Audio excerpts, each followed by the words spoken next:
So good morning from Jogighat.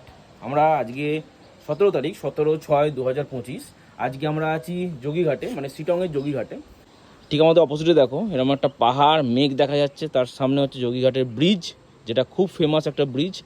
আর এইখান থেকে আমাদের রাইট সাইডে চলে যাচ্ছে শিটং 2, আর এই দিকে চলে যাচ্ছে মানা, মানে শিটং 1 এই সাইডে আছে। তো এখান থেকে এখন আমরা যাব সামনে, ওখানে নদী আছে, তো ওখানে গিয়ে ফটো অ্যান্ড ভিডিও শ্যুট করব।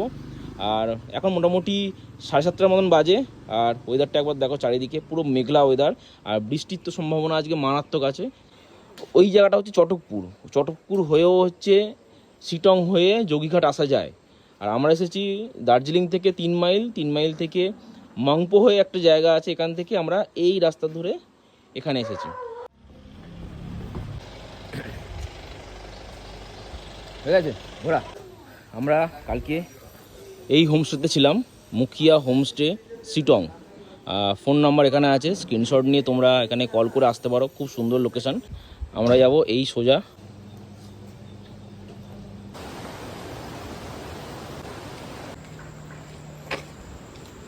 কাল রাত থেকে এই দুটো আমাদের সাথে ঘুরে বেড়াচ্ছে। চলে আমরা এই সরু রাস্তায় ব্রিজ থেকে ক্রস করে এখান থেকে এই সরু রাস্তা ধরে এলাম। আর সামনেটা দেখো, এই উপরে ব্রিজ, এইরকম সুন্দর ভিউ। আর জলের রংটা একবার জাস্ট দেখো, সামনে দিয়ে দেখা যাচ্ছে পুরো নীল।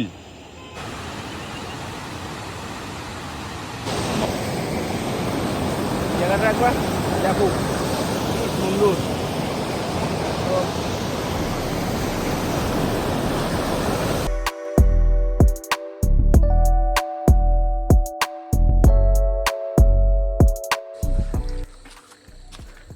আমাদের এই হোমস্টের পিছনে এই জায়গাতে আমাদের পার্কিং করা আছে, আর আমরা এখন লিচু পেড়ে খাচ্ছি গাছ থেকে। এই গাছে এখন অনেক লিচু আছে, এই একটা লিচু পেড়েছি, এইটা ভালো আছে।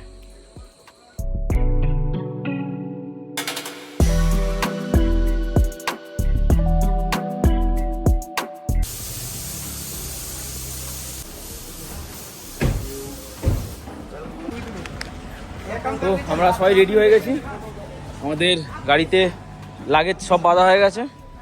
এবার আমরা এখান থেকে বার হব। এই আমাদের এখনও গিয়ারগুলো আছে, এগুলো পরবো। আমরা হোমস্টে থেকে বার হলাম, মুখিয়া হোমস্টে শিটং, একদম যোগীঘাট যে ব্রিজটা রয়েছে তার একদম সামনে, মানে যোগীঘাট ব্রিজ ক্রস করে শিটংয়ের সাইডে এলে একদম লেফট সাইডে পড়বে প্রথম। এখান থেকেই দুখানা টার্ন রয়েছে। তো আমরা এখান থেকে সব কিছু ফর্মালিটি কমপ্লিট করে বার হলাম। অরিজিৎ রেডি হয়ে গেছে, আমি রেডি হয়ে গেছি, আর ওরা সামনে দাঁড়িয়ে আছে, সৃজিতা আর বোন। তো চলো, বেস্ট অফ লাক, আবার দেখা হবে কোন একটা সময়, কোন একটা দিন। ওকে, চলো, টাটা।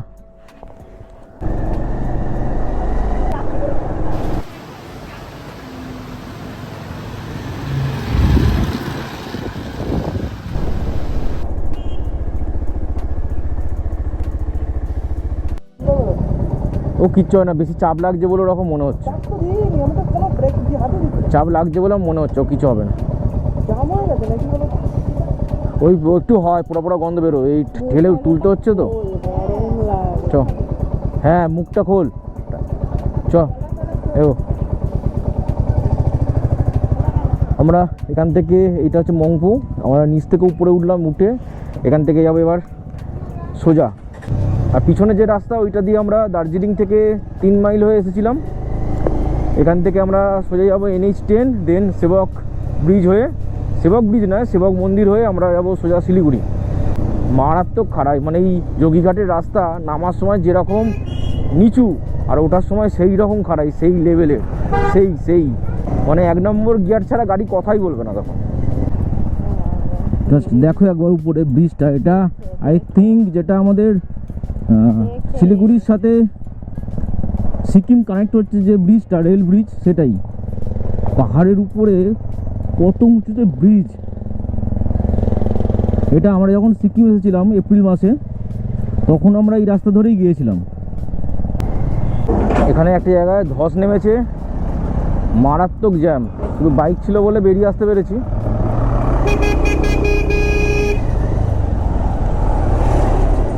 নাহলে 4 চাকা হলে পুরো জ্যামে ফেসে থাকতাম। অনেক অনেক প্রায় 500 মিটারের উপরে জাম হয়ে আছে এখনো পিছনে। লোহাপোল রংচুং, এখান থেকে সেবক আর 14 কিলোমিটার। সেবক মিন সেবক মন্দির আর সেবক ব্রিজ। তাড়াতাড়ি নেমে গেলাম, নামার সময় অনেক তাড়াতাড়ি আমরা যোগীঘাট থেকে নামলাম।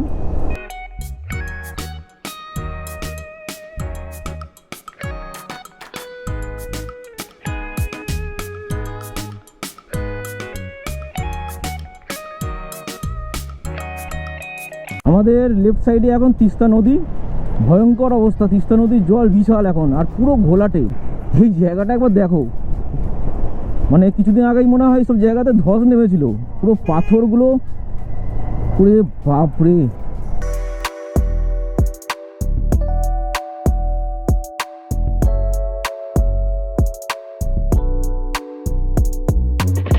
আর এইদিকে বৃষ্টিও স্টার্ট হয়ে গেছে। আর এই লেফট টার্নটা নিলেই আমাদের সামনে সেবক ব্রিজ।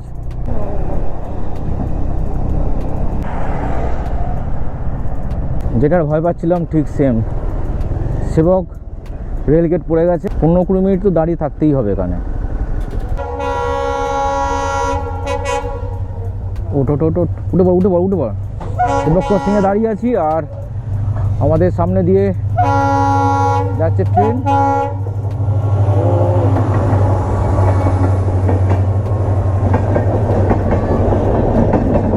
লেফট সাইডে গেলেই এখান থেকে তিস্তা নদী ক্রস করছে। এই সামনে একটা ব্রিজ আছে।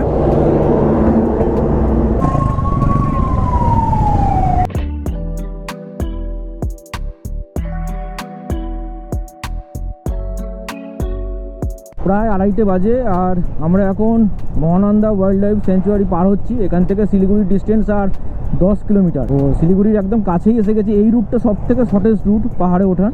এই যাচ্ছে শিলিগুড়ি টু গ্যাংটকের বাস। রাইট সাইডে বেঙ্গল সাফারির গেট, এখান থেকে বেঙ্গল সাফারি স্টার্ট হয়। এই লুকিং গ্লাস থেকে পিছনে দূরে পাহাড়টাকে দেখতে পাওয়া যাচ্ছে। পাহাড়কে ছেড়ে আমরা এখন প্রায় সমতলে। এখান থেকে আমাদের কাজ আছে, সেই কাজটা মিটিয়ে লাঞ্চ করে কিছুটা রেস্ট নেবো, নিয়ে তারপর আমরা আবার কলকাতার দিকে ব্যাক করব। একটা লম্বা জার্নি কলকাতা ব্যাক করা, শিলিগুড়ি টু কলকাতা। এখান থেকেই আমাদের পাহাড়ের জার্নি স্টার্ট করেছিলাম, মানে শিলিগুড়ি থেকে আমাদের যে জায়গা থেকে পাহাড়ের জার্নি স্টার্ট করেছিলাম এই সেই রাস্তা। আর আমাদের ঠিক এই ফ্লাইওভারের তলায় হচ্ছে শিলিগুড়ি জংশন। এখান থেকে টয় ট্রেনও ছাড়ে, ঠিক এই ব্রিজের তলা দিয়ে টয় ট্রেন যায়, আমি দেখেছি অনেকবার। এখন যাব কৃষ্ণগপুর বাড়ি, ওখানে গিয়ে ফ্রেশ হব। তারপরে ইচ্ছা আছে হংকং মার্কেটে একবার যাওয়ার। তো বাইক আর বার করবো না, ওখান থেকে টোটো নিয়েই যাব। তারপর এসে বাইক প্যাকিং করে সোজা কলকাতা। এই রাস্তাগুলো আমার খুব চেনা রাস্তা। এক সময় অনেক ঘুরেছি, অনেক দিনে 2 বেলা 3 বেলা ঘুরেছি এইসব রাস্তা দিয়ে।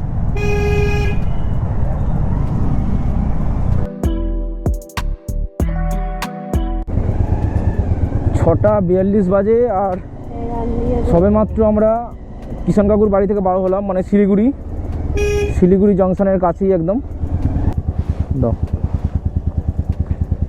কই যাবি তুই? আবির এসছে নাকি?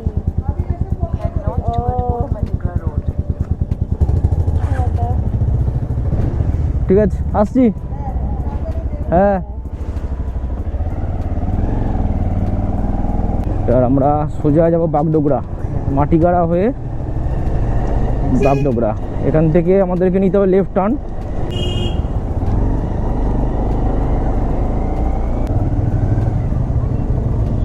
ফুল করে দাও। তবে 10 থেকে 15 মিনিট টাইম হলো, আমরা বাগডোগরা ক্রস করলাম। আর এখান থেকে এখনও কলকাতার ডিস্টেন্স 553-54 কিলোমিটারের মতন হবে। এখন প্রায় 7:58 বাজে, মানে প্রায় 8টার মতন বাজে। আর আমরা শিলিগুড়ি ছেড়ে কলকাতার দিকে যাচ্ছি। আর এখান থেকে ডালখোলা 131 কিলোমিটার। এই সামনের বাসটা মনে হয় কোচবিহার থেকে রানাঘাট পর্যন্ত যাচ্ছে। আর আজকে আমাদের এই রাত্রিবেলা রাইড করা প্ল্যান ছিল না, তবে যে পরিমাণে গরম দিনের বেলায় আমরা ঠিক করেছি যে রাত্রিবেলার ম্যাক্সিমামটা রাইড করে কমপ্লিট করে দেবো। সকালবেলা যেটুকুনি বাকি থাকবে ওই হয়তো আমাদের ব্যারাকপুর বা এরকম জায়গায় আমরা ভোরবেলার দিকে পৌঁছে যাব। তো ওইটুকুনিতে খুব বেশি অসুবিধা হবে না আশা করছি। কিন্তু দিনের বেলা যা গরম, এই রাইডিং জ্যাকেট পরে রাইড করা খুব ডিফিকাল্ট হয়ে যায়। ওই জন্য রাত্রিবেলার ওয়েদার একদম ঠিকঠাক, ঠান্ডা ঠান্ডা ওয়েদার রয়েছে, মাঝে মাঝে বৃষ্টিও হচ্ছে।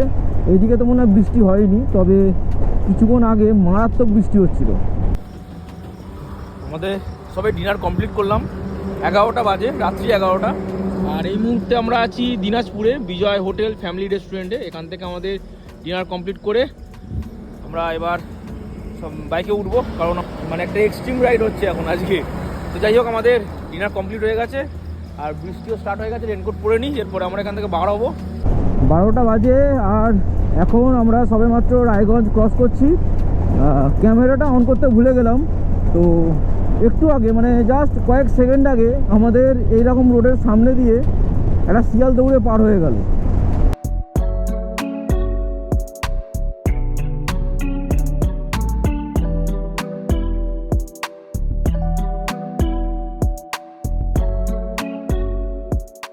প্রায় 3:30 বাজে আর আমরা এখন সবেমাত্র ফারাক্কা ব্যারেজ ক্রস করেছি। ফারাক্কা ব্যারেজ এটা ক্রস করে দাঁড়িয়ে আছি, দুটো বাইক। সারা রাস্তা প্রচণ্ড বৃষ্টি হয়েছে, অবস্থা দেখে বুঝতেই পারছে পুরো কাদা। রেনকোট, বাইকের অবস্থা, বাইক পুরো কাদায় ভর্তি হয়ে গেছে। হয়তো দেখা যাচ্ছে না এখান থেকে অন্ধকারে, এটা দেখা যাচ্ছে। আর সবসময় রেনকোট পরেই থাকতে হচ্ছে, মানে 5 মিনিট বৃষ্টি থামছে আবার বৃষ্টি শুরু হয়ে যাচ্ছে। দেখি এরম করে করে কত দূর যাওয়া যায়। ঠিক আছে, চলো টাটা। এখন আমরা বহরমপুরের একটু আগে আছি, বৃষ্টিটা একটু কমেছে। তো এখান থেকে আমরা চা কফি খেয়ে বার হব। দেখো দেখতে দেখতে প্রায় ভোরও হয়ে গেছে। দুটো সাইডে পুরো সবুজ ক্ষেত, কিন্তু যাওয়ার সময় এখানকার ওয়েদারটা যেরকম ছিল, কিন্তু ফেরার সময় ওয়েদার একদম ডিফারেন্ট। যাওয়ার সময় পুরো একদম চকচকে ঝকঝকে রোদ ছিল, রাস্তা পরিষ্কার ছিল, কিন্তু এখন দেখো পুরো আকাশে মেঘ ভর্তি, বৃষ্টি হয়েছে, রাস্তা ভিজে, আবার বৃষ্টি শুরু হয়ে গেছে। ও, সেই কিষানগঞ্জের ওখান থেকে বৃষ্টি আমাদের পিছনে পড়েছে। বহরমপুর এখনো পর্যন্ত বৃষ্টি হয়ে যাচ্ছে।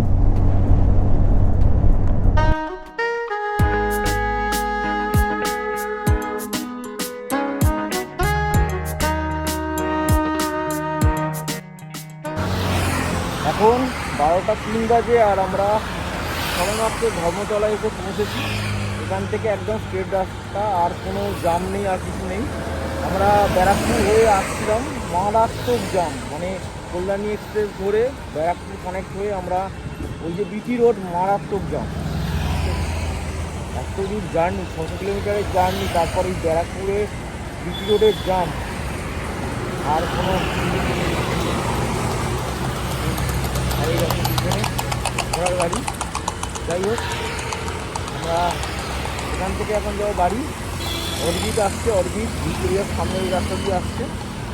তো তুমুল বৃষ্টি, তার মধ্যে সূর্যপথ জাম, সব কিছু কাটিয়ে প্লাস আমরা কলকাতায় ফিরেছি। আমাদের কেমন লাগলো ভিডিওগুলো প্লিজ কমেন্ট করে জানিও। আর নতুন হলে সাবস্ক্রাইব করতে ভুলো না, আর লাইক করবে। চলো, দেখা হচ্ছে নতুন কোনো ভিডিওতে, নতুন কোনো ভিডিওতে। ততক্ষণের জন্য তোমরা সকলে ভালো থেকো, সুস্থ থেকো। দেখা হচ্ছে পরবর্তী কোনো ভিডিওতে। ওকে, টাটা।